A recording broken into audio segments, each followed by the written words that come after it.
Thank you. Today. It's a pleasure to meet you. Congratulations on your recognition and a phenomenal track season. Where were you when you got the notification that you were being recognized by Gatorade? I was in my room watching Friends on my phone, and I got a phone call and it's a random number, so I just didn't answer. And then I got a text, and it's the Gatorade people, and I was like, oh. And then I called back like a minute later. Are you more a Ross or a Chandler? Chandler. Ross is annoying. Well, you're heading off to Georgia, and you've committed to them. Why did you select them for the next stage of your career? Like the team size really drew me, and how Coach Petros recruits and his philosophy. Like he wants the best, and he recruits kind of a small team of the best instead of just trying to get everybody. So being around people who are very talented is really going to push me, because my whole life I feel like having people who are better than me has just made me more competitive and made me want to do better. How much more pushing do you need? I've seen some of your phenomenal performances. You holding records, you running all the way back from California to New York to finish a relay to give the win to your team. How much more pushing? It seems to come very much from within with you. Yeah, I mean, pushing always helps. I'm really driven. I go to practice every day. Even here, I practiced when we landed yesterday at a track here, and then I practiced right before this. So that's why I was a little bit late.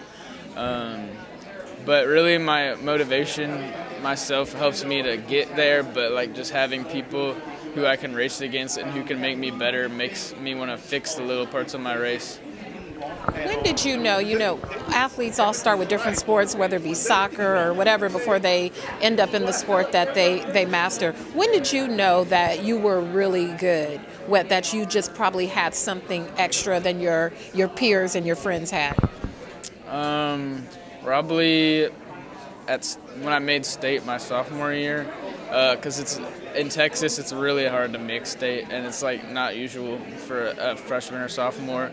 But I made it in the 400 and long jump my sophomore year, so that's when I was just okay, next year's my year to get a medal. And then senior year, I was like, okay, this year's my year to break records, and it's just a process.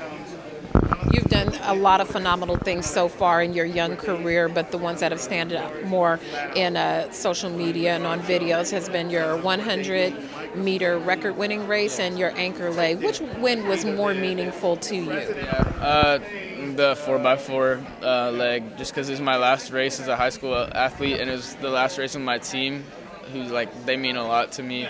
And we had some adversity earlier in the meet, getting disqualified from a different relay. So for all of us to come together and get that win was really special. You're surrounded tonight by the best athletes in a variety of disciplines. If you could swap out track and swap into another sport, which of these sports would you play if you had the time or you could?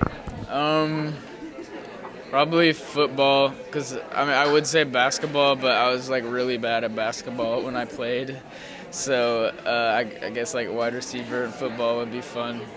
And lastly, what is the best and worst part of your newfound fame? The best part is having knowing that some kids look up to me, and trying to be a role model is nice. The worst part is probably the negativity that comes with it, because any person that gets attention has negativity no matter who they are, so that's kind of annoying to deal with. Well, congratulations. I look forward to seeing all that you do. Thanks for chatting. Thanks, appreciate it. No problem.